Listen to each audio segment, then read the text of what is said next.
What is up, guys? James here from the Light of Riga YouTube channel, and today we're going to be doing a deck review for the Llewellyn Classic Tarot. This is a classic tarot deck from Llewellyn.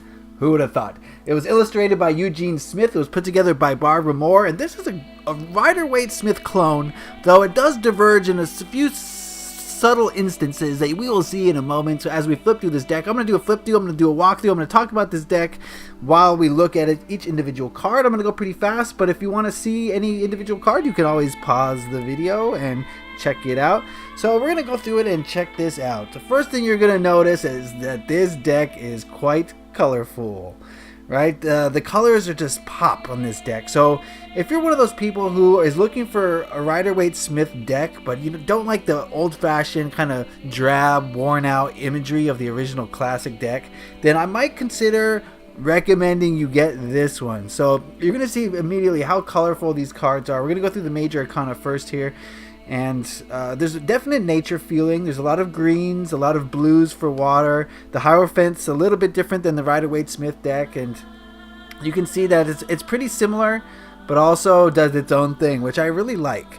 Another thing you're going to notice is that these are borderless. Oh, I love the borderless cards. I'm a big fan of no borders, because borders just get in the way of the reading, and I feel like when you put a card next to each other, that you should really be able to tell a story, and I feel like borders kind of gets in the way of that.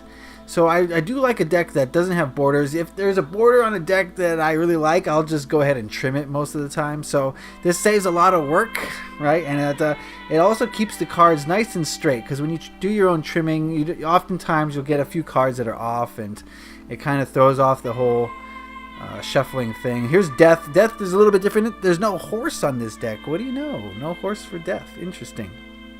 I just get the sense that these cards here, the depictions, are a little bit more realistic.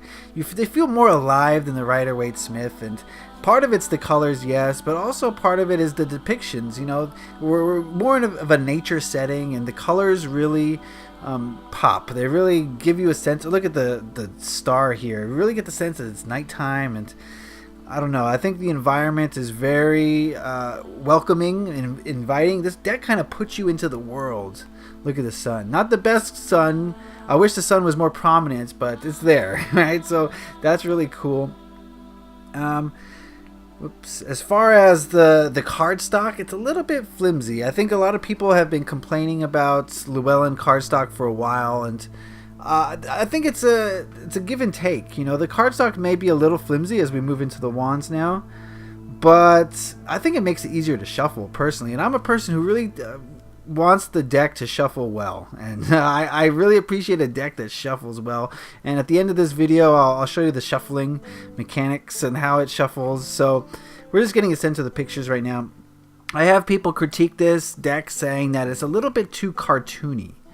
Now I kind of see where they're coming from. It's a little, the colors definitely would give you the sense that it's not as serious as, say, the rider-waite Smith or some other darker decks. And so this, you know, maybe it could be considered like a kiddie type deck, a deck for younger people. Though I don't really feel that way. I really like to use this deck. It gives you all the benefits of the rider-waite Smith, but also it comes alive. It feels more alive, like there's more going on. These characters feel like they're part of a story rather than they're just depictions of people. You know, it feels like you're getting a glimpse at these people in the middle of their day and what they're doing with their day. And so as a result, I feel a little bit more welcomed by this deck than, say, the rider-waite Smith. As we move into the cups, here we go with the cups, and a lot of colors. I really like the colors, and I really like how they've stuck to the rider-waite Smith. So for those of you who are either new at tarot or just starting out, or even intermediate readers, you're going to be able to pick this deck up and learn right away. You could even, it's so similar that you could even use this as an alternative to learning the rider-waite Smith. The few subtle differences aren't really big differences at all. Off the top of my head, I think the Hierophant's a little different, Death's a little different, the Magician is sort of different. There's not too many differences, and they're very subtle, so it's not going to be a problem for a new reader to learn on this deck. In fact, I believe that this deck is sold with a couple of different packages, and one of the packages is Llewellyn's version of Learn How to Read Tarot, and I think this is the deck that comes with it. So it's so similar and so welcoming and so inviting that even Llewellyn itself, the company, decided to use this deck as a training deck with their training package. Okay, don't quote me on that. I think you can buy this deck separately. You can buy it with the book, or you can buy it as part of another training thing that I'm not really too sure about. We'll get into the book momentarily. Let me just flip through all these cards and I'll talk about the book. As we can see here, the environment's really, I really like it. Like, oh, look at the Eight of Swords here. That's gritty, right? Way more gritty than the Rider-Waite Smith, and I like that. I like the swords are kind of gritty. Look at this. Yeah, the swords are just dark, as they should be, and although then again you get some light, especially with the court cards here, and the colors, purple standing for communication, and as you can tell, they're a little bit laminated. They're not so laminated that they're glossy, but they're laminated to the point where they will slide around on you a little bit. So I'm using two hands here to flip through these cards. See, look at that. Going off the rails here. So overall, I'd say that this is a deck that I would recommend for anyone who either is new to tarot and wants to learn, but is kind of done with the stuffy Rider-Waite Smith.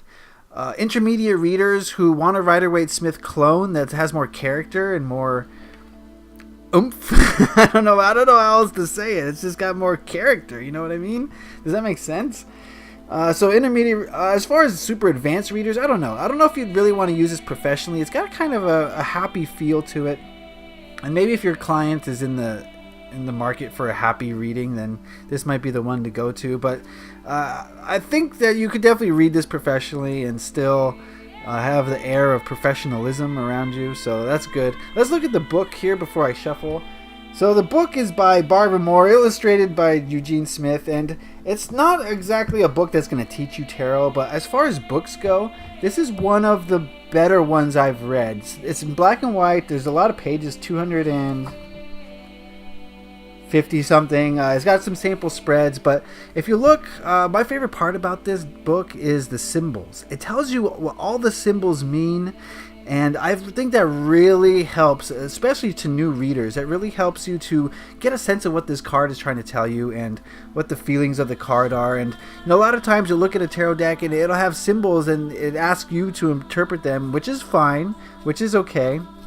But I really like knowing what the symbols were intended from the beginning to be.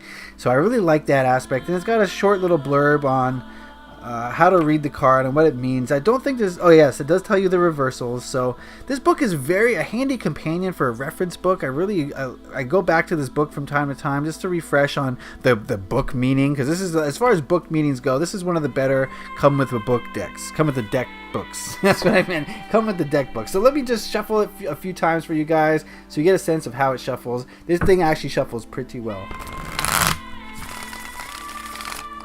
Right? The lamination kind of prevents the cards from sliding back into place, so you kind of have to do it manually.